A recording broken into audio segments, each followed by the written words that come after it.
This is Case Closed, crime stories from the golden age of radio.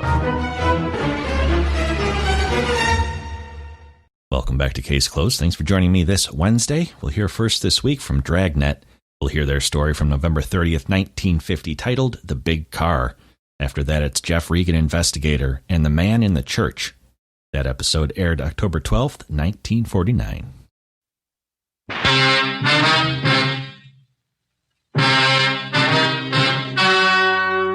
The story you're about to hear is true. Only the names have been changed to protect the innocent. Fatima Cigarettes, best of all long cigarettes, brings you Dragnet.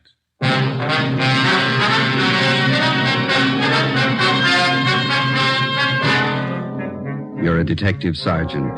You're assigned to robbery detail. In 4 months, 15 food markets in your city have been held up and robbed. The bandit is well-dressed, well-armed. Your job, stop him.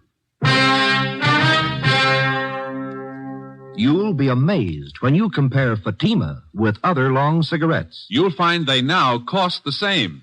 But in Fatima, the difference is quality. You see, Fatima is the quality king-size cigarette because it contains the finest Turkish and domestic tobaccos superbly blended. And Fatima is extra mild with a much different, much better flavor and aroma than any other long cigarette.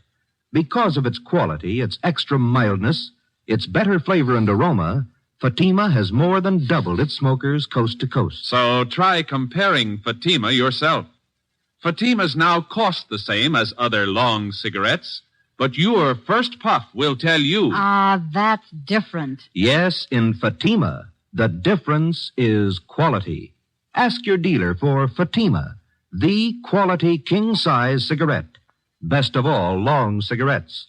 Start enjoying Fatima tomorrow.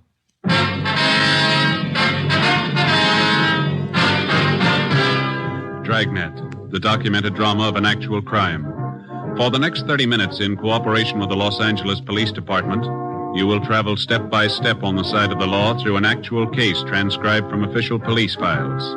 From beginning to end, from crime to punishment, Dragnet is the story of your police force in action.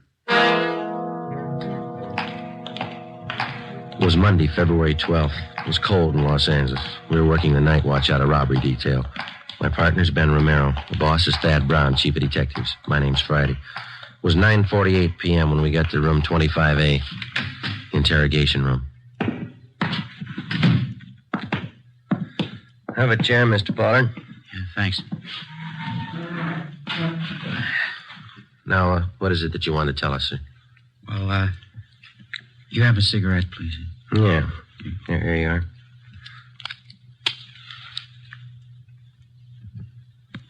Thanks.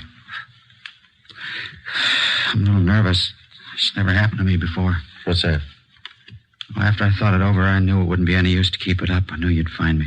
I don't think I quite follow you. I want to confess. That's why I came here. Yeah? I knew I was doing wrong. I just couldn't help myself. What have you done? I'm not trying to defend myself. I needed money, that's all. There wasn't anything else I could do. Well, we still don't know what you're talking about, Pollard. Been after me 4 months. Thought maybe you'd recognize me from the description. Some of the people must have seen me. Those food market holdups? You pulled those robberies by yourself? Yeah, 15 of them. Needed the money. Pollard, is that your true name? That's right, yeah, Frank Pollard. You ever been arrested before? Drunk charge, that's all. I don't know why I went wrong. It just did. You ever done any big time? No. Well, why do you want to confess? I want to get it off my mind. I want to tell somebody. Everybody. Look, call in newspapers now. I'll give them a whole story. I'll tell them everything. How many of those markets did you hold up, Pollard? 15. You said you needed the money, is that right? Why? Personal reasons. Now, look, you got a light again. The smoke's out there. Yeah. Here you are. Yeah, thanks. You used pretty much the same routine on all of the holdups, is that right? Yeah, I only pull one job a week. Figured that was the safest way. Dressed pretty well, like a salesman. Always had a briefcase with me. Is that where you carried the gun? Yeah. Always worked, too. I'd show up at closing time, get the manager in a back room, then pull the heist. What kind of a gun did you use? Service pistol. I had it from when I was in the Army. How do you usually work it? Oh, when I got the manager alone in the back office, I'd just pull the gun and I'd say, give me the money, all of it. They knew I wasn't fooling. They'd give me the dough. You don't seem to fit the hold-up man's description too closely. Did you wear a mask on those jobs, is that it? Sometimes I did, sometimes I didn't. How about the man who worked with you? Where's he? Wasn't anybody else, just me. Worked him alone. That's where you cops were wrong. You thought there were two of us, didn't you? We thought so, yeah. Pulled every job by myself. That's where I crossed you up. I knew what I was doing. I didn't need any help. Well, how about that market out on West 7th that you held up last night? Did you pull that one alone, too? Yeah, sure. I always work alone. Guess I had you guys going, huh? Your story doesn't come very close. The man we're after doesn't use a service pistol. He never wears a mask, either. What are you guys getting at? I told you I pull those robberies. I ought to know how it happened. I use a service pistol. Did you use it in that robbery last night, the one out on West 7th? Sure, I always use the same gun. Last night was no different. You're wasting time, mister. What do you mean? I just want to confess. No, sir, there wasn't any robbery last night. On further questioning, the suspect, Frank Pollard, broke down and admitted his confession was a lie. He explained that he wanted the publicity to impress a girlfriend. We had him fingerprinted and delivered him to the Georgia Street Hospital detail. He was filed on and then removed to the psychopathic ward at the county hospital for further examination and treatment. Our 4-month-old search for the market bandit went on. In the 2 weeks that followed, we tracked down more leads. They led nowhere. The real market bandit was still at large. On the night of February 25th, he hit again, this time at a supermarket out on Santa Monica Boulevard. We interviewed the manager, a Mr. Harry Talbot, in his small office at the rear of the store. I guess I should have known better. I got the bulletin you sent out on the guy, his description, everything. I just wasn't thinking, I guess. He came in the market just before closing time, is that right? Yeah, a couple of minutes after 8. Looked well-dressed, had a briefcase under his arm. I fell for it like the rest of them. I thought he was a salesman. Well, how about the man's description, sir? About 5'11", 170 pounds, I guess. Gray suit. It's the same description you had printed up in the paper. Mm-hmm. Was anyone else around when the man came in the door? One of my clerks, Everett Smiley. He saw him leave and get in a car right after the robbery. Is this clerk still around? We'd like to talk to him. Oh, he went down the street a minute. He'll be right back. Mm-hmm. Yeah, maybe that's him. Yeah? Mr. Talbot, you remember me, Mrs. Bolton? Oh, yes, ma'am. I'd like to ask you a favor, Mr. Talbot, as an old customer. I'm tied up right now, ma'am. Could I see you a little later on? I won't even come in, Mr. Talbot. You see, we're having our annual benefit whist party down at the community church. They were going to have it next Thursday, but I made them put it off another week so we could get some decent prizes. Oh, yes, ma'am. Of course, a lot of our people are good customers of the store here, so I knew you'd be willing to give something to the prize list. Oh, yeah. Shall I put you down for one of the door prizes? Maybe 2 or 3 market baskets full of canned corn, peas, things like that. Yeah, okay, Mrs. Bolton. I'll have Everett fix them up tomorrow. Of course. Well, thank you very much, Mr. Talbot. I'll have my boy Robert pick them up tomorrow. You'll have the baskets fixed up real nice, won't you? Yes, ma'am. I'll take care of it. Well, thank you again. Goodbye. Goodbye, ma'am. Goodbye, gentlemen. Goodbye. Mr. Talbot, I wonder if you could tell us what happened after you got back here in your office with the hold-up man. Well, it happened pretty fast. He reached into the briefcase he was carrying like he was going to get his order book, and he came up with this gun. He told me to open that safe there. But I stalled.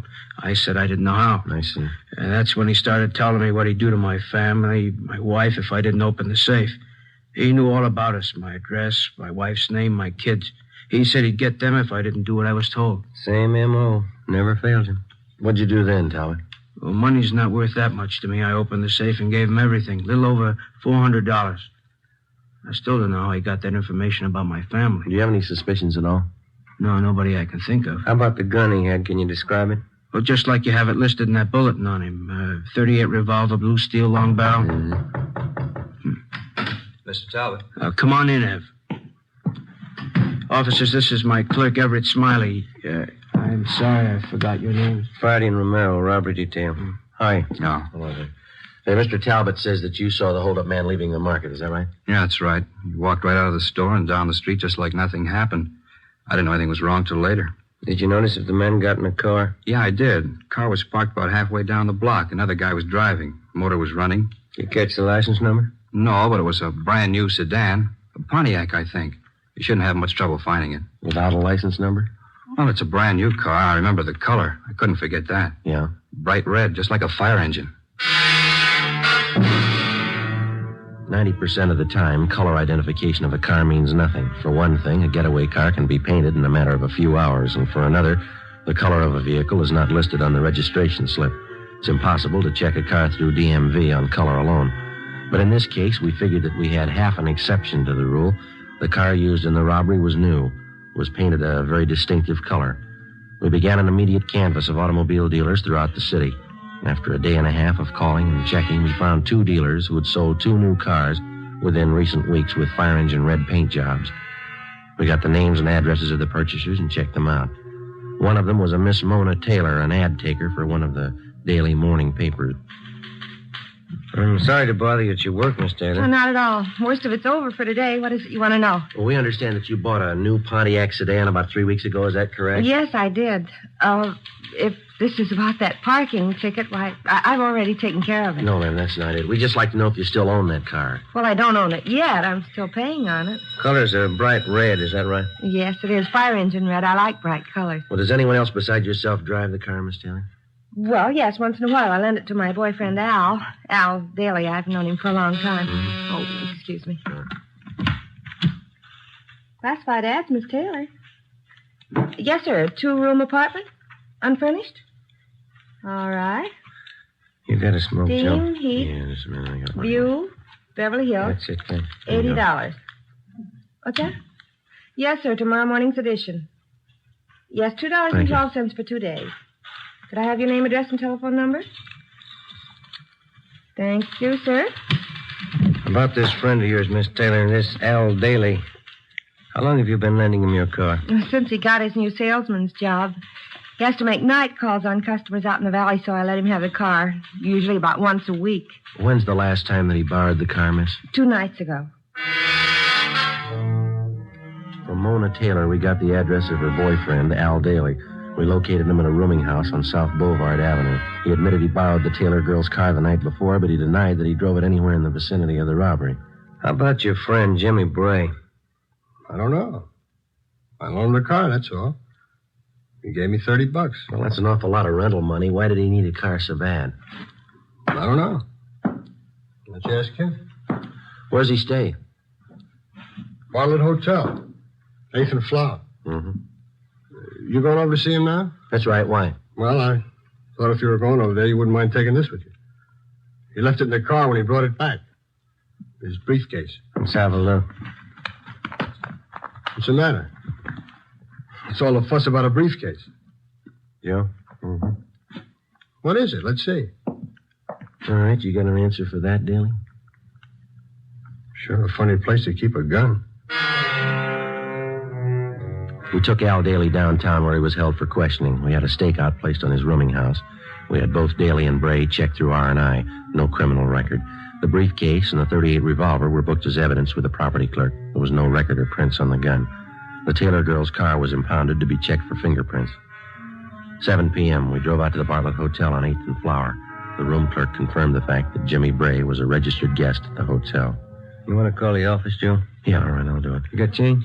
Yeah, I think I have. Yeah, okay.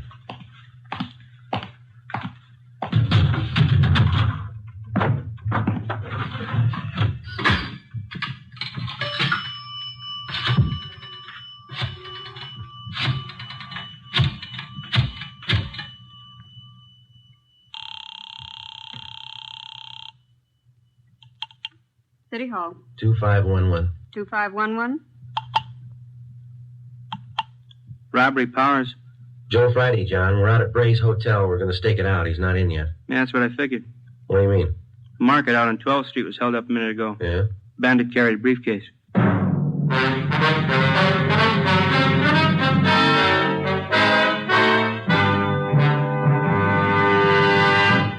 You are listening to Dragnet, authentic stories of your police force in action. You'll be amazed when you compare Fatima with other long cigarettes. Buy a pack. You'll find Fatimas now cost the same. Light a Fatima. Ah, that's different. What a difference. Yes, friends, in Fatima, the difference is quality. Quality of tobaccos, the finest Turkish and domestic varieties, extra mild and superbly blended, to give you a much different, much better flavor and aroma than any other long cigarette. Quality of manufacture. Smooth, plump cigarettes rolled in the finest paper money can buy.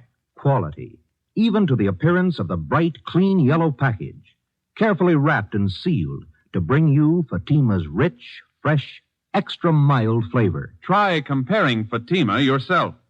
Fatimas now cost the same as other long cigarettes, but your first puff will tell you, Ah, that's different. Yes, in Fatima, the difference is quality.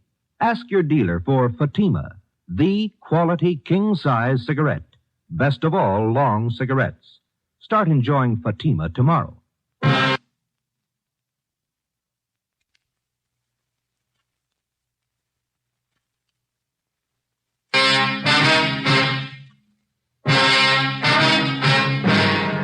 $11:30 p.m. After checking Bray's room and finding nothing, Ben and I remained on stakeout at the Bartlett Hotel. The suspect failed to show up. At midnight, Young and Mackenzie came out and relieved us. We drove back to the office and got the particulars on the holdup of the 12th Street Market. The M.O. was almost exactly the same as in the other 16 robberies. The victim's description of the holdup man matched perfectly with Bray's. By noon the next day, the suspect still had not returned to his hotel. An intensive canvass of the immediate neighborhood around the Bartlett Hotel netted us nothing. Nobody remembered Bray. We checked the bars and restaurants that he was known to patronize. No one had any idea where he might be. Details at the airport, railroad stations, and bus terminals were alerted. We got out a supplementary description on our original APB. The sheriff's office was kept advised. 2 days passed. Still no sign. We questioned and re-questioned Al Daly. Either he couldn't or he wouldn't add anything to what he'd already told us about Bray. A series of stakeouts were placed at food markets in areas where Bray had staged robberies previously. A composite picture of the suspect was made up and given wide distribution throughout the city. It all went for nothing. The following Tuesday, March 4th, Bray robbed a neighborhood market in Highland Park of $150. I had to give him the money, Sergeant. He threatened my wife and kids. Said he'd see something happen to them if I didn't open the safe. Did you say he wore gloves, sir? That's right. I thought it didn't jibe at first. A salesman wearing gloves like that. Didn't think about it till it was too late. Did you notice if he was on foot or did he get away in a car? He had a car, all right, parked down the street there. Saw it through the window. Another fellow was at the wheel. Mm-hmm. Did you notice anything else about the car? The license number, maybe? No, I couldn't see that. But it was a coupe. I'm sure of that. Yeah? It was red. Bright red. There was one angle we couldn't figure. If Bray was bent on a steady career of robbery, why did he use an escape car painted the most conspicuous color possible? We checked out Mona Taylor's car again. There was no connection. The search went on. 2 weeks, 3 weeks, another month. Bray kept to his usual schedule, one robbery a week. The legwork went on, too. On March 20th, we got a call from one of Ben's informants. He told us that he'd seen a man answering Bray's description in the Venice Park amusement area down by the beach. Well, we drove down to Venice to check it out. Pretty good crowd for a cold night. Yeah. Where do we find this friend of yours? See where the merry-go-round is up ahead? Yeah? It's just beyond that. He runs one of the booths. You throw baseballs at phony milk bottles, 3 chances for a dime, you know. Oh, yeah. He and his wife run it. They've been out here for years. I don't know how they ever make a living at it. Hey, those hot dogs smell good, don't they? Is that your friend's booth across the way there? Yeah, I see. Come on, fellas, show the girls how you can throw a baseball. Spill the milk. How about it? We'll let the girls have a free throw. Step up and win a prize. Looks like Maud's running the place tonight. Maud, that's his wife. Oh, yeah. How you doing, Sergeant? Cold night, huh? Hi, Maud. This is my partner, Joe Friday. How are you? Glad to know you, Joe. Guess you're looking for Scooter, huh? Yeah, is he around? Just down the way, Sarge. Hey, how about it, Sailor? Try your luck. 1 spin dime. Spill the milk. Pretty good crowd tonight, Maud. Oh, yeah, but they're not spending. Hasn't been good at all lately. Where'd you say your husband was, ma'am? Just down the way. Old man Hudson's out to chow. Scooter runs a merry-go-round for him while he eats. Well, thank you, Maud. We'll drop back and see you before we leave. Right. Glad to meet you, Joe. Yeah, glad I met you. Goodbye. What do you say, girls? Have the boys show you how good they can throw. Spill the milk. How about it? Scooter, is that what you said? Is that the guy's name? Yeah, that's right. He used to run the scooter drome. You know, the little electric cars you drive around, bumpers all around them? Yeah. All right. Hey, perfect time. There he is. Scooter? Hey, Scooter! Hi, Sarge. I've been waiting for you. Hop on. Yeah, go ahead, Joe. Okay.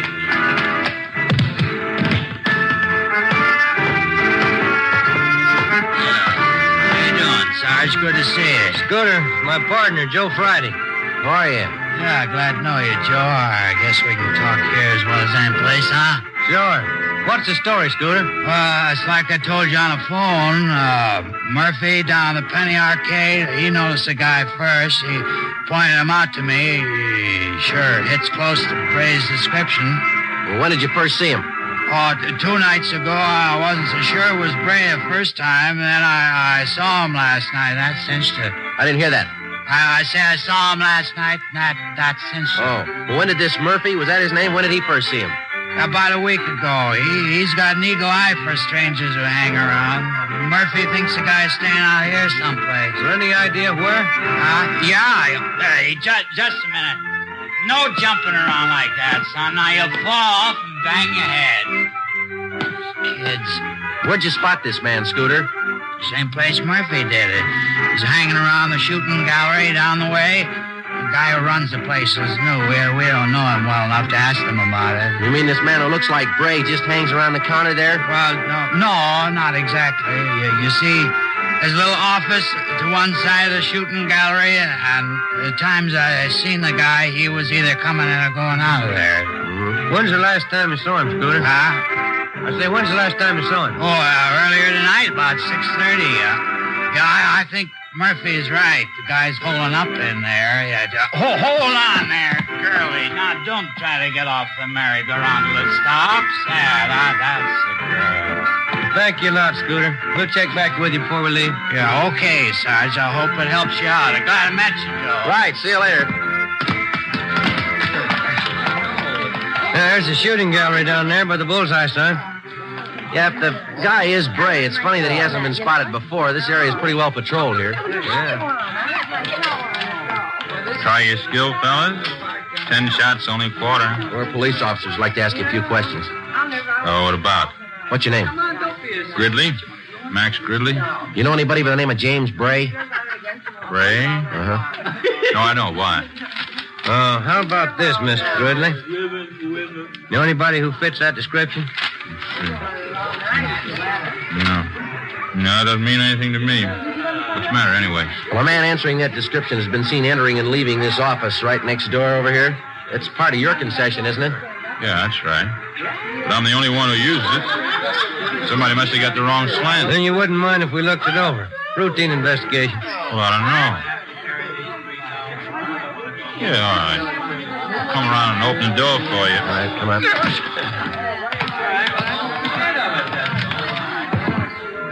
It's just a cubbyhole, as you can see. Kind of use it as a storage place. Sometimes I have my lunch in here. Take a nap once in a while.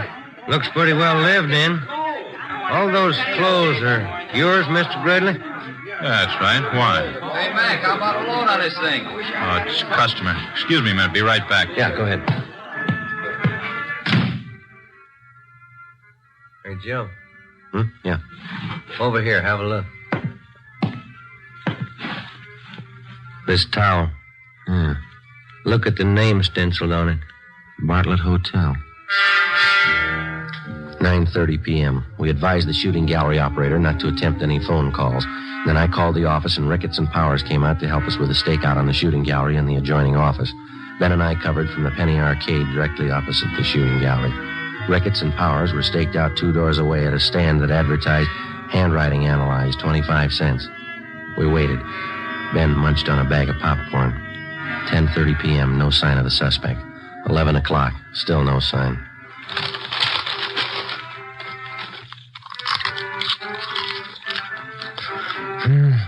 Getting pretty cold. Everybody going home? Yeah. You got any more of that popcorn there? Oh, yeah, here you are. There's 2 pieces left. Very good. Must have been.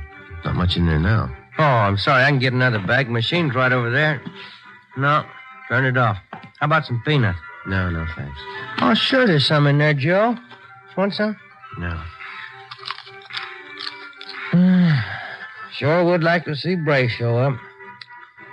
Hate to spend the night staked out here. Hey, wait a minute. Look. Huh? The shooting gallery. The guy in the blue suit. He's talking to the manager. He's going around the side door. Yeah, come on. He's going inside. All right, hold it right there, mister. Joe, watch it. Rickett, Johnny, cover the back. Right, Joe. I'll get the door. All right. Come on, let's hit it. Yeah. One out the back. Come on. Yep. Hey, hold it. Johnny's got him. Yeah.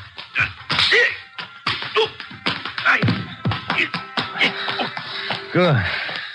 Johnny, you okay? Yeah. It's a rough one. Let's roll him over, huh? Yeah, all right. How about it, Joe? Short, dark complexion, fat. What do you think? I don't know, but it's not Bray. Ricketts and Powers remained on stakeout at the shooting gallery while Ben and I took the suspect downtown along with the proprietor of the shooting gallery, Max Gridley. We had the man treated for cuts and bruises at Georgia Street Receiving Hospital, and then we took him to the office. He identified himself as Blake Chatfield, an unemployed salesman. After 2 hours of questioning, he broke down and admitted that he was Bray's accomplice. In each of the 18 robberies, he drove the getaway car. He said for the past month, he and Bray had been living in the office adjoining the shooting gallery. He was booked at the New City Jail on suspicion of 211 PC. Max Gridley was held for further questioning. 1:35 a.m. We checked back in at the office. Guess I had too many hot dogs out there. Yeah, what's the matter? Oh, indigestion. Maybe it was the popcorn.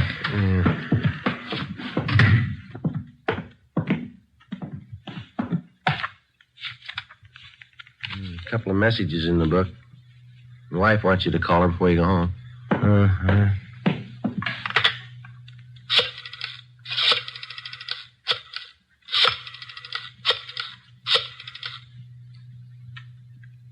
Hello, Amy? Yeah, long night, yeah. What? Loaf of graham bread? Well, I'll try. Okay, dear. Yeah, bye. Same old thing. Yeah. I get it. Robbery Friday. Johnny Powers, Joe. Yeah, John. How's it going? Jimmy Bray finally showed. We got him. Any trouble? No. Drove up in a bright red coupe. Couldn't miss him. Mm-hmm. You coming in now? Yeah, just leaving. See ya. Right, John. Bye. Well, I picked up Bray. Bringing him in now. Good. Sure been a long haul, almost 5 months. Yeah, it's a long time. Hey, Joe. Yeah? Where am I going to get a loaf of graham bread at this time in the morning?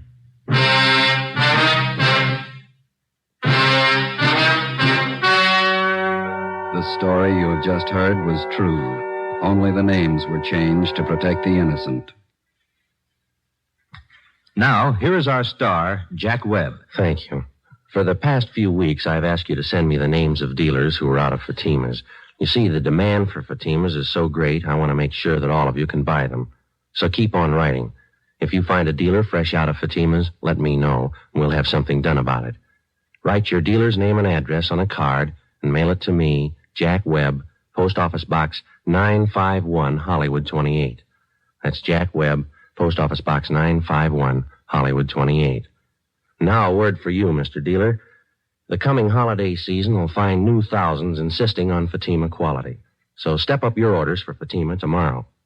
Get in on the increasing demand for the quality long cigarette.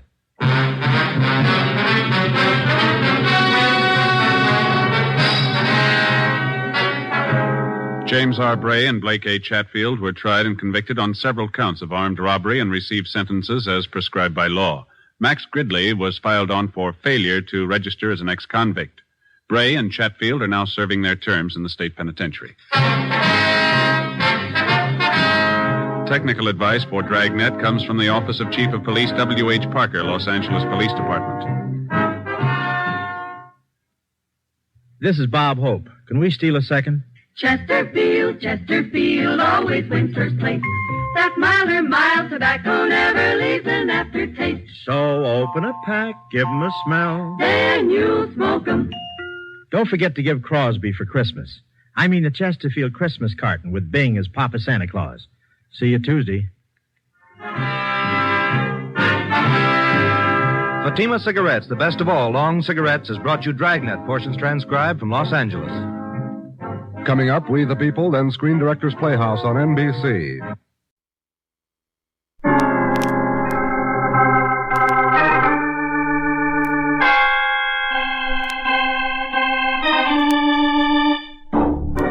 My name's Regan. I work for Anthony J. Lyon, International Detective Bureau. They call me the Lion's Eye.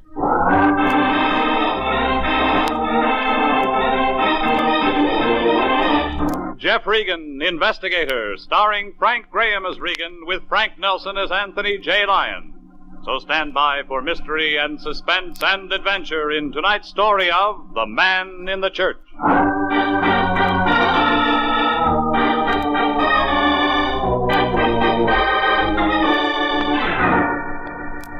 You'll find the Cosmopolitan Building on 7th Street near Olive. A pile of white granite holding up a brass clock that hasn't kept time since 1932. That's the year Anthony J. Lyon, the guy I work for, took out a 30-year lease on Suite 308. You can't miss it. Right after you get off the elevator, the International Detective Bureau. Good bargain counter if you want to buy your trouble wholesale. Right after the SC game last Saturday, I walked in. The Lion was at his desk.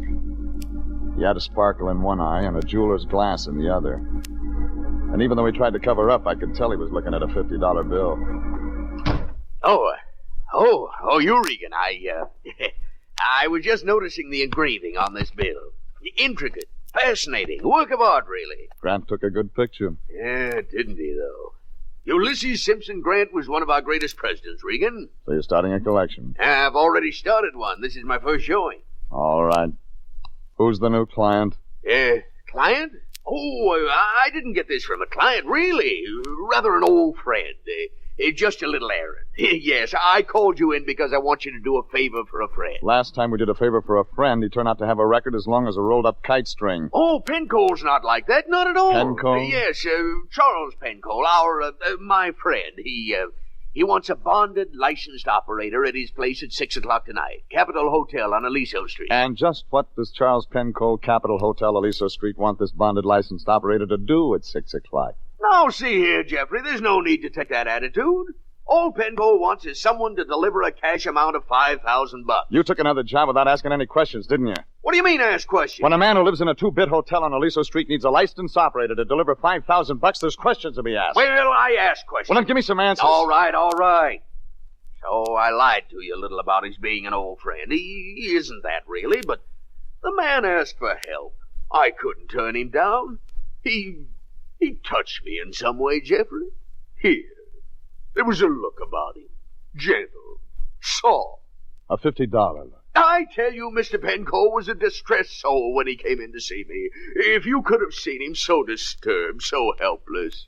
It was our opportunity to help a brother in distress.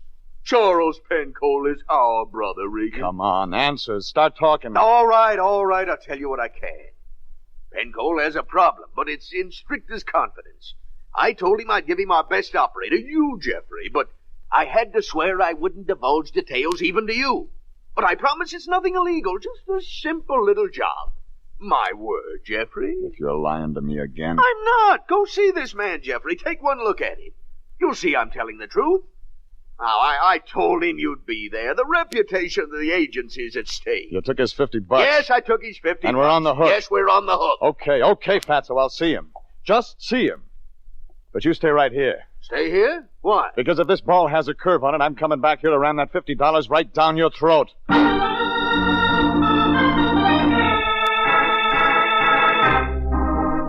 Well, the Lion had put on a good act, and I went for it again. Maybe it was because I figured he lied so much he'd accidentally have to tell the truth once in a while. Or maybe it was because he looked different when he was describing Charlie Pencole. Anyhow, it was dark on Aliso Street, and it was trying to rain when I found a white blister over the sidewalk that blinked out Capitol Hotel, rooms $1 and up. I walked through a lobby that smelled like last year's laundry. Nobody was behind the desk, but I spun the register around and picked up a Charles A. Pencole in room H. It was upstairs, in between a broom closet and a fire escape. But I didn't have to knock. A tall, big-boned man with a lot of gray hair had the shorter one by the lapels. Right, you should do things this way. You've been out of touch. Yeah, Johnny, I've been out of touch, but I know how to handle a punk like you. Now listen to me. Get in my way once again, and I'll break you in half. Look, I'm warning you, kid. Shut up! All right, big shut up. Don't try a gun, you crazy... Drop the heater, Buster. What? I said drop it.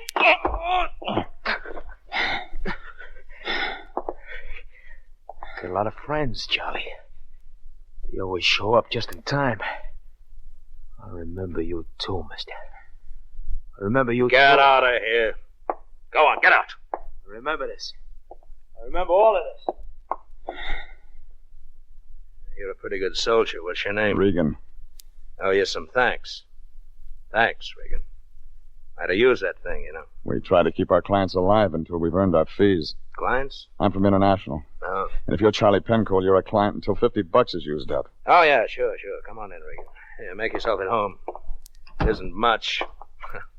Wire bed and the neon sign outside. I've had better, Regan. Yeah. Hey, you want a drink? Why not? Probably got a lot of questions to ask, Regan. I'll answer them fast. Yeah, here you are. Thanks. Suppose you start with the punk. Johnny Largo? Mm-hmm. Look, he hasn't got anything to do with you and me. He's a separate fusion. Sure? He's used that 38 before. You know him? I've seen him in the mug files. Well, I can handle him. I want you to handle something else. What's the look for? I've seen that kind of suit before. Did $10 come with it? Yeah. Just got out of San Quentin. Did 18 years. It's over. Time served. It shows. You don't do that much vacation standing on your rear, Regan. It's hard to get any exercise in a 10-by-8 room. And the nights, too, they're always a couple of million years long. You got somebody to worry about. Somebody like Largo? No, I tell you, he's nothing. On 29, he was a truck driver who had big ideas. He's still got them, but he's got nothing to back them up with. All right. You got somebody else to worry about? Yeah. Guy's name is Sidney Chambers. Owe him some money. You sure you want a detective? I can pay Chambers, but I can't see him. I'm going to be busy. You're bonded. I can trust you to carry the money. Messenger boys are bonded, It's too. a simple job, Regan. That's why I'd only pay the lion $50 to have it done. Here you are. 5,000 right there. Go ahead, count it. I'll take your word. Where do I find your man? Sidney Chambers will be at the planetarium in front of the entrance. He'll be in a black suit wearing a white carnation in the briefcase. And just like that, I walk up and hand him $5,000. Just like that? How do you know I won't feel like taking a trip? I don't. But then I still haven't got anything to worry about. You got that much money? No, Regan, I got me. And Charlie Pencold never let anybody put anything over on him. What about the state of California? It was a bum rap. Oh, sure it was. Good night.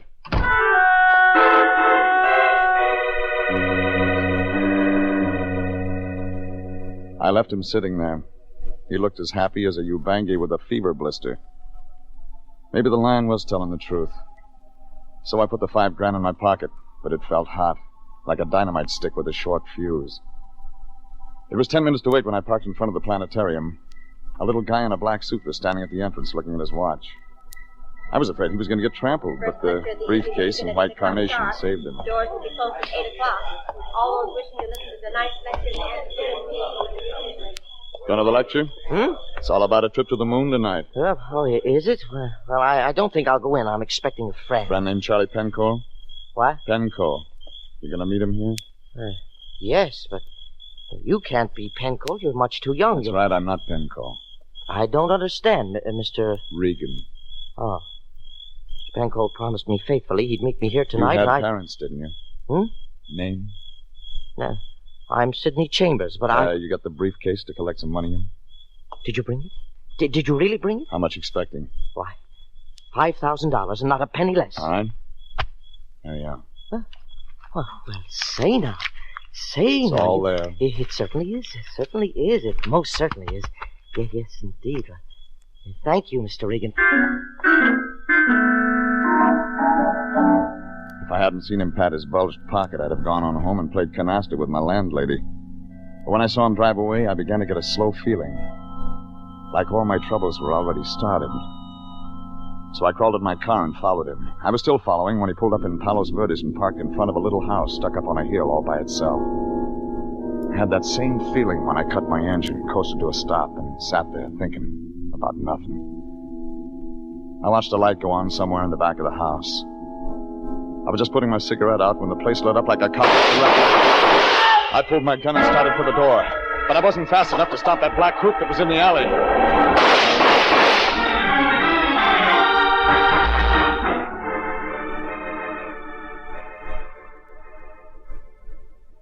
I found Chambers wrapped around the dining room table. He was holding on to that briefcase, and the $5,000 was still there. But he'd never get a chance to spend it. He was all used up.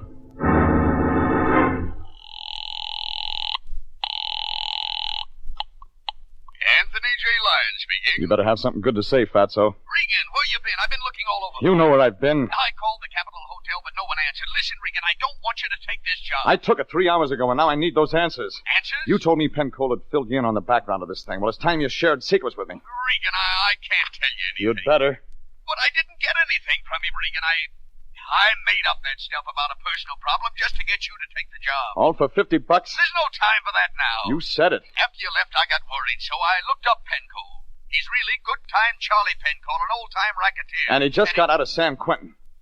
And somebody's already dead. What? Now get this. I'm calling you from a house in Palos Verdes. It belongs to a little guy named Sidney Chambers. I made the delivery and decided to follow him home. Just as I got here, somebody blew his fuse. What happened to the 5,000? The killer steal it? It's still here. Still there? Good. I thought that'd get action. Now hold on to it. International will keep it safely until the police go ahead. Regan. Regan.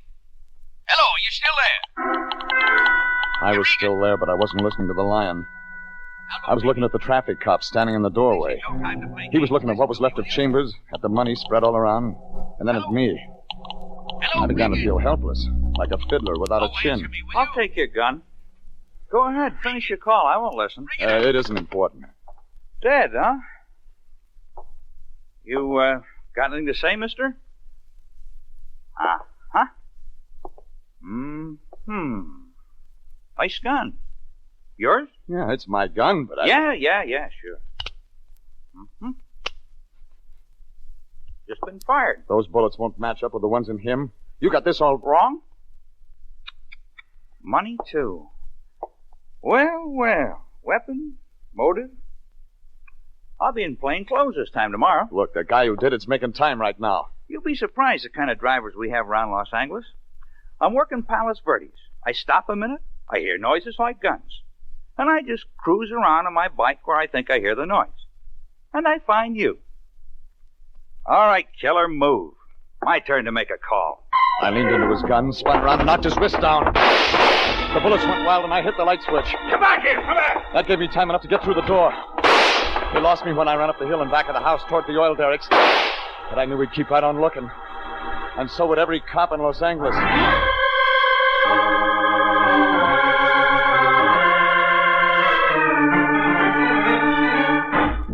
I had as much chance as a snowball in a Turkish bath.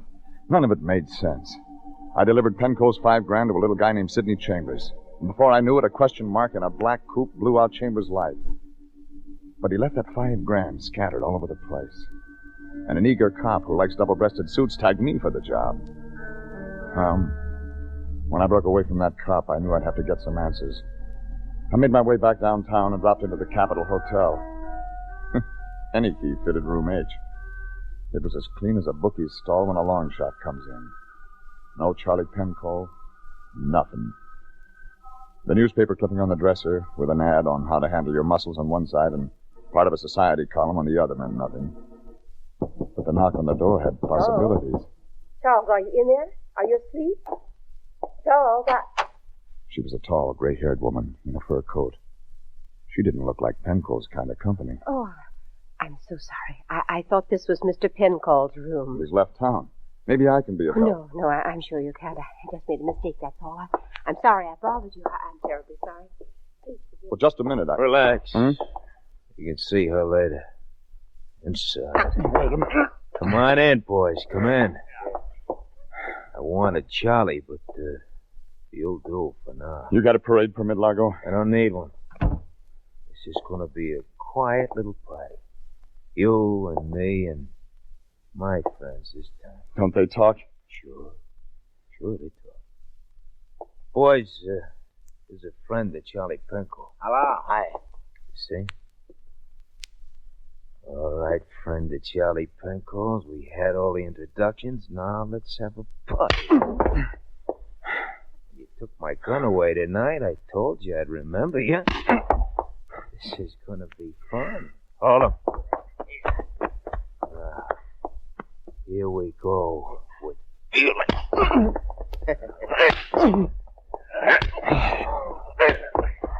Boy, she's getting heavy. Don't let him fall, Sam.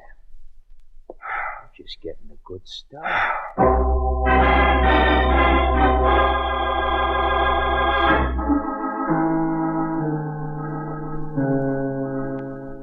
Well, it was almost morning when I started to come around. I was still in room H. Some cold water and a trip to the drugstore didn't make me feel any better, but I had some answers to find.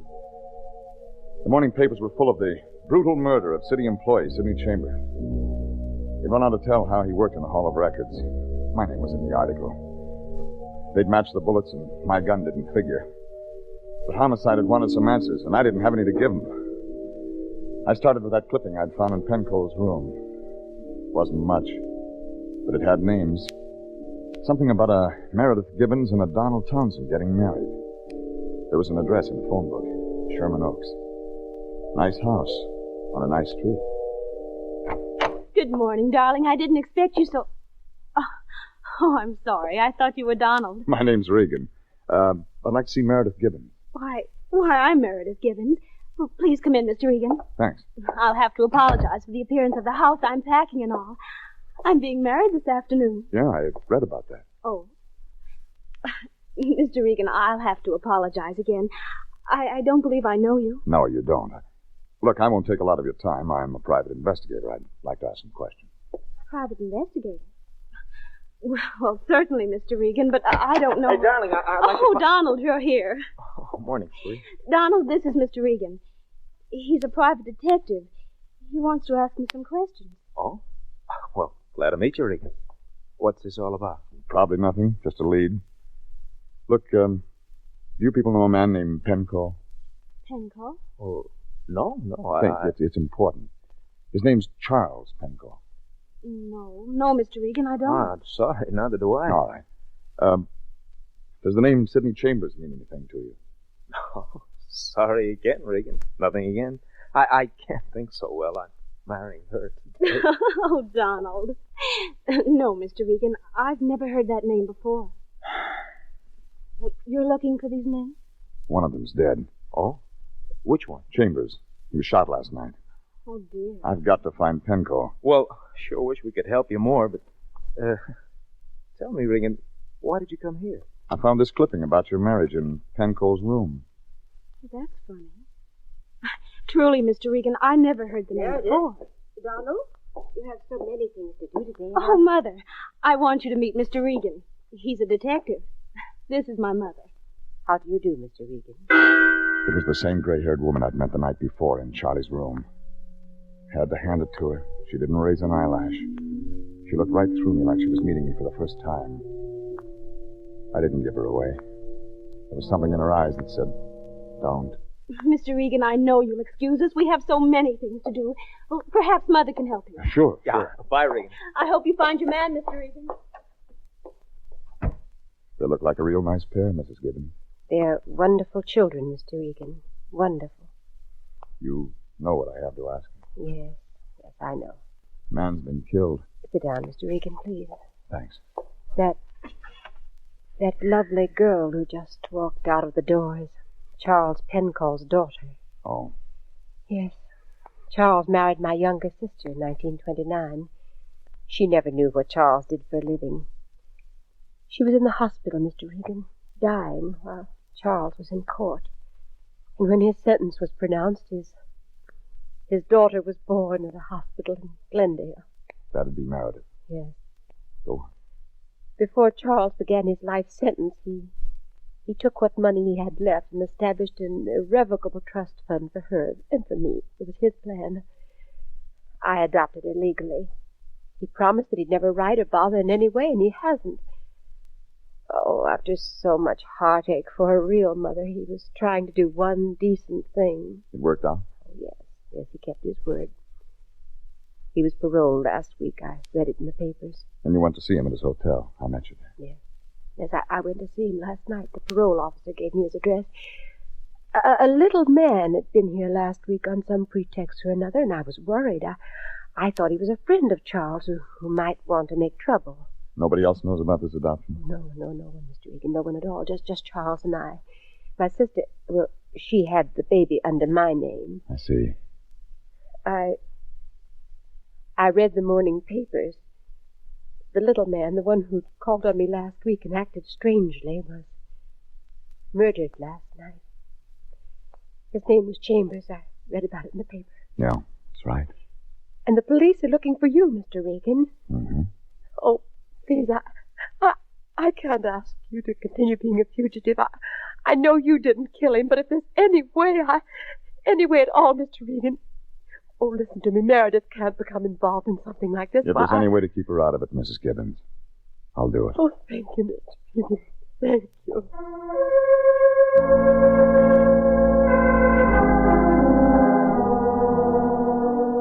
When I left there, I had a pretty good picture of the whole thing. A check with the Civil Service Commission did the rest as far as Chambers' part fitted in. Besides working at the Hall of Records from 1932 on, he'd worked at the city morgue before. And before that, the county hospital as an orderly. And before that, a private hospital in Glendale. But that still left Johnny Largo on stage. The Lion had part of it when I found him at the office. Regan. Who'd you expect? Never mind. Anybody see you? You're hot, boy. You know how I got that way. I know, but those things will happen. Where's that $5,000? A cop on the Palos Verdes division is looking at it. Huh? Don't you read the papers? They're looking for me. They want to talk to me about a murder. Oh, and I wanted to see how that much money looked all at once. What have you been telling Homicide? That I don't know anything about it. Well, maybe I better make a call. Now, look, Jeffrey. We've got to find out who tagged Chambers. It's the only way we can square ourselves with Homicide. You afraid of that jailhouse coffee? Oh, please. I had another one of my attacks today. Oh, knowing you were out there somewhere in this vast city, hunted, because of my indiscreetness. Jeffrey, I've done you wrong. You're going to drown in those tears. Oh, now, please, find out who killed that poor man Chambers. Square yourself with the police. Make a clean breast of everything. Well, then you start giving me more answers. I'll help you in every way I can, Jeffrey. All right, where does Johnny Largo tie in with Charlie Pencore? Largo? Oh, it's an old-time feud. I went through the 1929 morgue files. Largo tried to kill Pencoe over some money or something. He claimed Pencoe held out on him. Nothing else? Nothing else. Why? You got a lead? What does Largo do now? He runs a joint in Gardena that fronts for a roulette wheel. Hey, where you going? To try my luck. By the way, what happened to your face? It got stepped on. Somebody had big feet. Yeah, 6 of them. Bye. I knew I was coming into the home stretch. I made Largo's place about 3 o'clock that afternoon, but I was too late. 3 squad cars were piled up in front, and the morgue wagon was there. I checked with the driver, looked inside, and saw that their customer was Largo. He was extremely dead. It was easy to see Pencoe was making the rounds. First, Chambers. Second, Largo. He figured to have one more stop, and I found it. That black coupe was in front of St. Anne's Church in Sherman Oaks. Inside, Meredith Gibbons and Townsend were kneeling at the altar. There were a lot of people watching. But the one I was interested in was the guy in the dark suit. He was standing in the back. Hello, Regan. I came to get you, Charlie. Yeah, I figured you would. They don't like murder in this state, no matter what it's for. Now, the state doesn't know Chambers was trying to buy that kid up there out of her life. So to keep your daughter from knowing who her old man was, you hired me. So you could get a line on Chambers, follow him, kill him. He was just a name on a phone to me. You had to tag him for me. It's the only way to treat him. Somehow he knew she was my kid. He had all the facts for blackmail. He waited 18 years to trap me. Largo was just a sideline. He was until he found out I'd killed Chambers. You see, he was following me that night in Palos Verdes. So you traded one blackmail for another. Yeah. And no way out. We'd better go, Pencoe. Now, just a minute, Regan. I want to see you walk.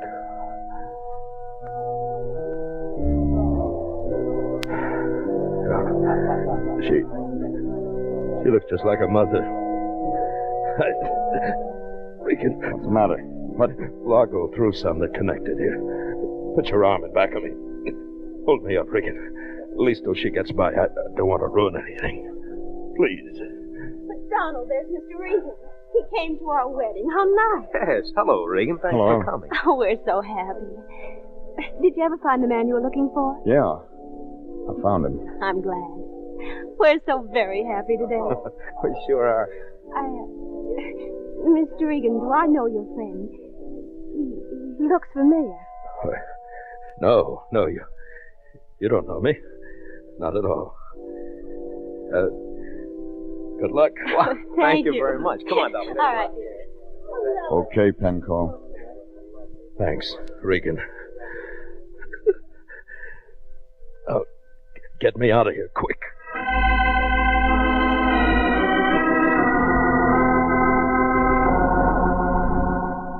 There were 4 of Largo's slugs in him.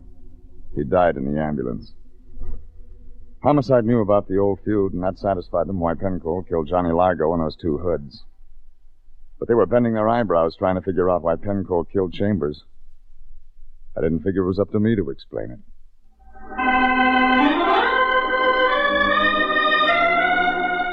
The next morning when I came into the office, somebody was just leaving.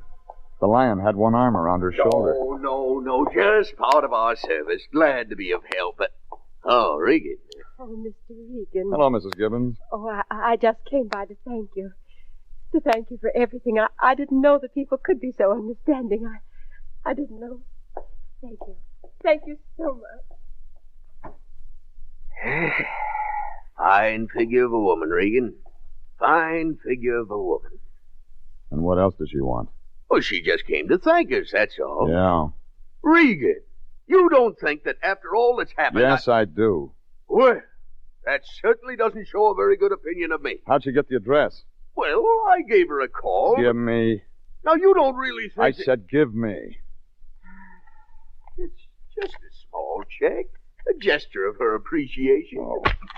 Regan, that's dough! You got paid for this once? Yes, but this was a bonus for the rest of it. After all, International has expenses. This is a legitimate... Oh, well, maybe this time you're right.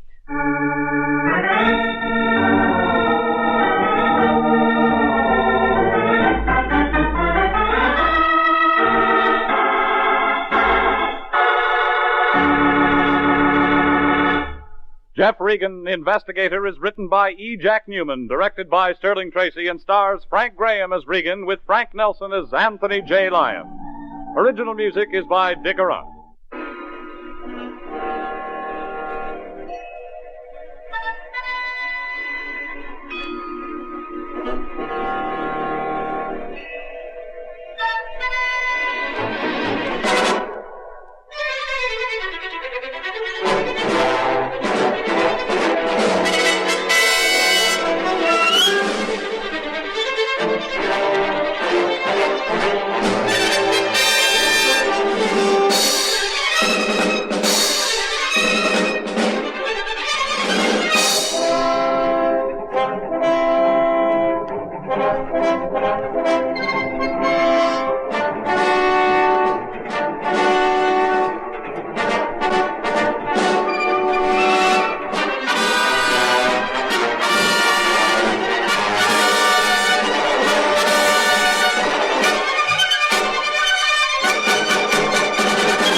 That's going to do it for Case Closed this week. You can find more from Dragnet, Jeff Regan, Investigator, past episodes of this show, all the other podcasts, and thousands of other old-time radio episodes, all at relicradio.com. If you'd like to help support this and keep it all going, visit donate.relicradio.com. Your support is how we do it. Thanks to all those who have helped out. Thanks for joining me today. I'll be back next Wednesday with another hour of Case Closed.